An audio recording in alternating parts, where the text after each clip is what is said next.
시청자 여러분 안녕하십니까?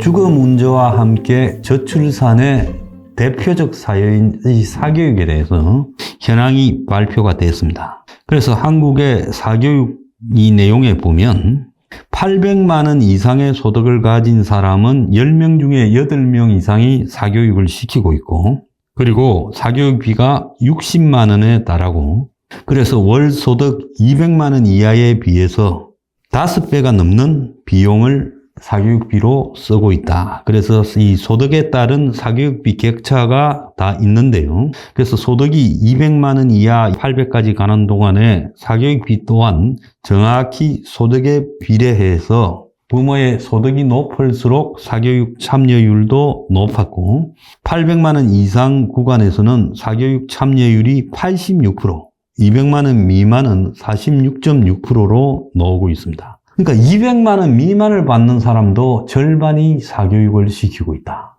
그래서 200만 원 미만이면 이게 거의 최저소득 수준으로 살아가는데도 사교육을 시키고 있다는 겁니다. 나름 자기 소득 수준에 따라 거기에 걸맞는 수준의 사교육을 다 시키고 있다는 게 한국 사람들의 지금 이 속성이다. 이렇게 봐야 됩니다. 소득이 300에서 400이 되거나 또 400에서 500이 될 때 사교육 참여율이 급증하는 이런 현상이 나타났습니다. 그러니까 300이면 생활을 조금 이제 겨우 이렇게 할 수 있다라는 수준이 되기 시작하면 사교육부터 시키는 거예요. 또 그리고 400에서 500 사이 이제 생활이 조금 안정된다 싶으면 사교육을 더 또 많이 시키는 거예요. 이런 것이 지금 이 그래프에 드러나고 있습니다. 그런데 이것은 어디까지나 평균이고요. 현재 고 1학년 학원비가 월 70만 원, 부모 월급 15%가 사교육비로 줄줄 세워져 나가고 있다라는 이야기까지 나오고 있어요. 그래서 1인당 월 평균으로는 50만 원씩이 지금 나가고 있어요. 그래서 중위소득인 420만 원 기준, 즉 국민을 소득별로 가구별로 줄을 세웠을 때 중간소득 가구인 420만 원이 부모 월급의 10%에서 15%를 사교육비로 쓰고 있다는 겁니다. 그래서 이렇게 조사한 사교육비 총액이요, 작년이 재작년보다 10.8%가 늘어난 26조였다는 거예요. 그래서 역대 사교육비 조사가 시작된 이래 최대 규모의 사교육비. 자, 부동산 가격이 올라가고 이러면서 국민들의 사교육에 대한 지출도 늘어나고 인플레 영향도 있었을 거라고 보입니다. 자, 연도별로 보면 사교육비가 2019년에는 21조. 그런데 이제 코로나가 들면서 2020년에는 19조 4천억으로 줄었고, 21년에 다시 코로나가 조금 풀리면서 사교육비가 23조 4천억으로 늘어났습니다. 그러다가 2022년에 26조로 크게 늘어났죠. 그래서 이 코로나가 오히려 사교육비를 갖다가 처음에는 약간 줄이다가 나중에는 거기에 대한 역작용으로 사교육비를 늘리는 쪽으로 늘어났다. 코로나 기간에 수업이 제대로 진행되지 않으면서 학부모들이 초조해진 결과가 아닐까, 저는 그렇게 생각합니다. 자, 그리고 이제 물가 상승도 영향이 좀 미쳐졌는데, 학생 1인당 월 평균 사교육비가 52만 4천, 역대 최고를 경신했어요. 지난해 대비 2021년에 48만 5천 원 대비 7.9%가 증가했다는 겁니다. 사교육에 참여하지 않은 전체 학생을까지 포함시켜 평균을 내면 41만 원이 된다고 합니다.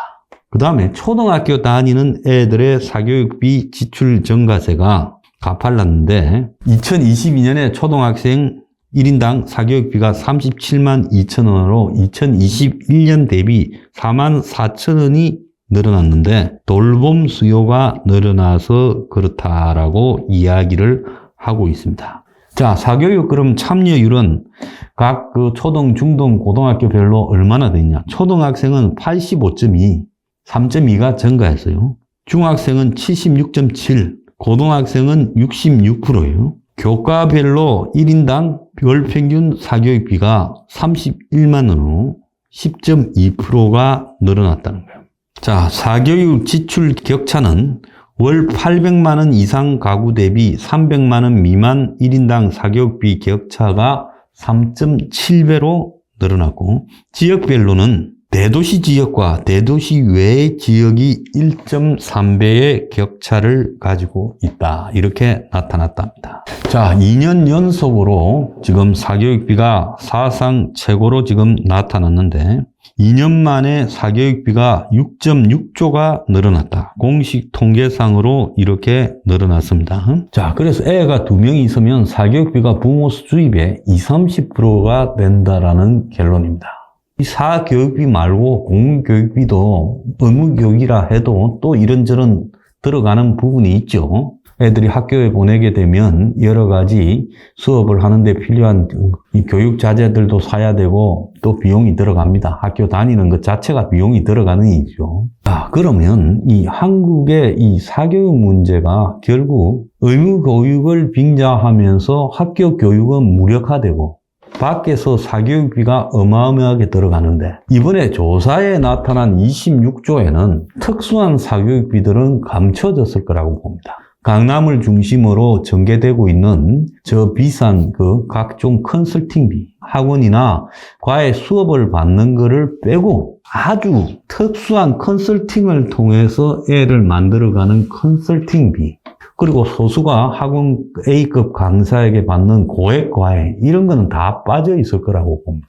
그래서 사교육과 관련해서 단순 학원 지출 비용 등을 갖다가 이 조사를 통해서 만드는 게 이번 26조일 거라고 보면 실제 사교육비는 26조의 2배 이상이 될 가능성도 있다고 저는 보고 있습니다. 자, 1년에 이 수십조의 사교육비를 갖다가 쓰면서요, 솔직히 말하면 엄청난 낭비를 해가고 있다는 겁니다. 그럼 이 사교육비의 상당한 부분이 어디로 갈까요? 소수의 학원 강사, 그리고 건물주들에게 간다고 저는 보고 있습니다. 그리고 이제 이 몇몇 이 재벌화된 온라인 사교육 회사들, 이걸 또 상당한 부분 차지하겠죠. 온라인 사교육이나 일부 학원 사교육 같은 경우에 솔직히 말하면 저 비싼 사교육비를 지출하지 않고 학교 시설이 요즘 학원 시설보다 더 좋아요.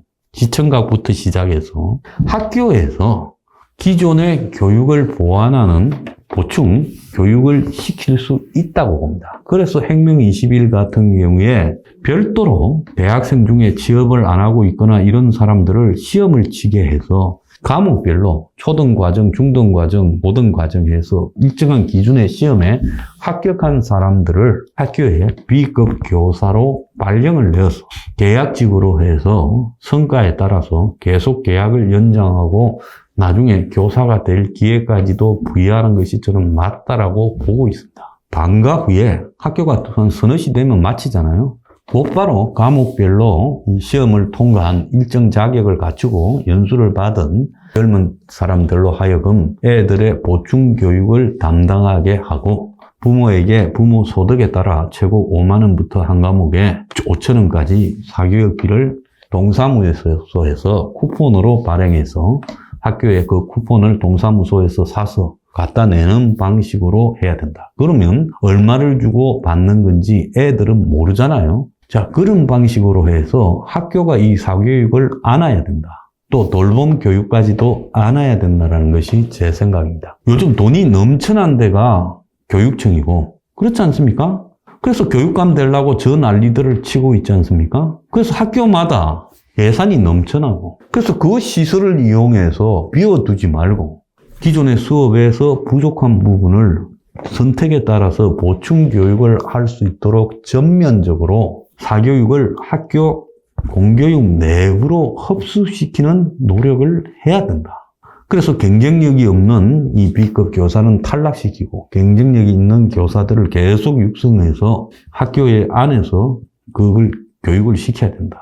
그래서 좋은 실적을 얻는 B급 교사들은 월급을 갖다가 성과급을 주면서 월급을 높여가고 어느 정도가 되면 계약직이 아니라 정규직으로 해야 된다라고 저는 생각을 합니다. 그래서 이것이 엄청난 일자리 창출도 될 수 있고요. 전국에 아마 초중고등학교 이 B급 교사를 과목별로 보충하고 일부 예능도 하고 하면 매년 수십만 명이 고용이 되어서 일자리 창출도 되고, 그러면 소득을 벌게 되고, 그것을 또 소비도 하지 않습니까? 소비의 주체가 될 수도 있고, 또 학부모들은 사교육 낭비를 대폭 줄여서 사교육비를 갖다가 부담해서 벗어나게 되면 그걸 갖다 또 가처분 소득으로 쓸 수 있는 거 아닙니까? 소비로 할 수 있죠.